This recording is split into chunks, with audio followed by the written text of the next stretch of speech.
Jambo la kwanza, neno muktadha kwa lugha rahisi, layman meaning, ambayo sio ngumu, ni mazingira au setting. Ni lazima unapofanya uchambuzi wa maandiko uangalie mazingira ya wale wanaosikia. Kuna mazingira ya wale wanaosikia au mazingira ya ujumbe unavyoletwa. Kwa kuna mazingira ya ujumbe na mazingira ya wale watu. Okay. Kwa mfano, tunaposoma Biblia, kwanza sisi sio hadhira ya moja kwa moja, sisi sio immediate audience. Hakuna waraka ambao umeandikwa kwa Wamasai, hakuna waraka ambao umeandikwa kwa Wachaga, hakuna waraka ambao umeandikwa kwa kanisa la Dar es Salaam, hakuna waraka ulioandikwa kwa kanisa la Mbeya. Nyaraka hizi zimeandikwa kwa watu wengine tofauti kabisa. Ili kuelewa walichokuwa wanaambiwa, inabidi ufahamu jiografia yao, inabidi ufahamu historia yao, inabidi ufahamu mazingira yao. Hiyo ni moja tu. Unafahamu hali yao iliyokuwa, unafahamu na utamaduni wao.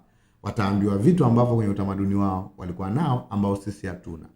Ili tuweze kuelewa namna ya kutumia hiyo mistari sisi, inabidi tuelewe walikuwa na shida gani, walikuwa kwenye mazingira gani. Wewe sio Mkorinto, wewe sio Mgalatia. Inawezekana kuna mambo ya Kigalatia unayo au mambo yaliyo Korinto unayo.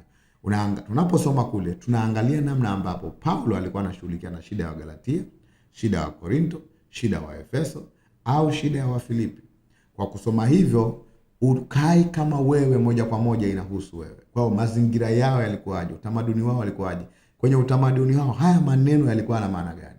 Kwa sababu kuna maneno ambayo kwenye utamaduni mwingine ni tusi na kwenye utamaduni mwingine neno la kawaida kabisa. Kwa hiyo ni jambo la msingi sana kuelewa context, mazingira yao yalikuwaje, setting yao yalikuwaje, muktadha wao ulikuwaje. Ndio tunaangalia kwenye kusoma kwa muktadha.